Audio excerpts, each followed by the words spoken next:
If you can just take for a moment and imagine you're a 6-year-old, an 8-year-old boy or girl, and you've been abused by a family member, which generally is the case. Imagine the courage it takes to share that. It's sitting in the room with a child and giving them the space to talk about possibly the worst, darkest thing that's ever happened to them. It becomes much more real when you see them and you hear them. You see their injuries, you hear their stories. The most important thing that a child can hear is, "I believe you." When kids come in, they're sort of at a turning point. Something has happened to them, and it could go either way. You know, it could become their story of their trauma and their tragedy in their life, or it could become a story of something that happened to them and they learned about themselves and about how the community could help them heal from that trauma. When I first told my own story, that is so scary.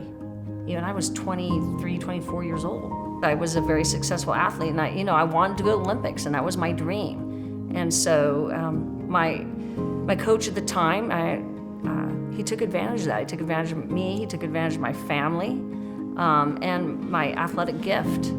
And so for many years, I suppressed that secret of him physically, sexually, and emotionally abusing me. We were bringing a very dark topic, and the center brings light. It's really beautiful to just see the kids walking out with their blanket and their stuffed animal, just saying like, "I want to come back here. I can't wait to see you again." I think probably we've given maybe 500 or more animals. And that's not near enough because I know they go out very fast. And I think of all the little children who might be warmed by these blankets, that it's so sad that we have to give them one, but it's the least we can do. These kids aren't just statistics. They're real kids with real futures. They have their favorite pizza, they have their favorite color, they have their friends, they have their life.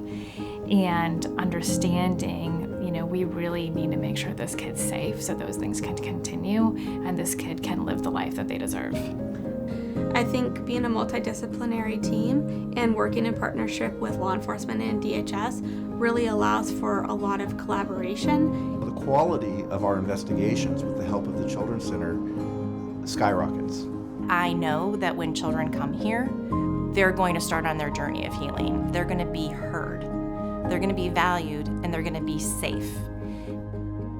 It is hard to every day hear the stories that children share with us. It's tremendously courageous. I mean, the child's been violated, and their worst fear is they're at fault. Their stories stay with us, but that's kind of the point. That's partly why we exist, is because it's our responsibility to walk along with the child and help carry the burden of that story. So I don't mind carrying some of that with me because I can. Everything about this place was to create a safe place. We as adults have to be the voice of children. We have to be the ones with the big spotlight that we're shining in every creepy corner that we can to put a light on this and to be the voice for our children. Because if we're not the voice for our children, I just simply want to ask, who will be?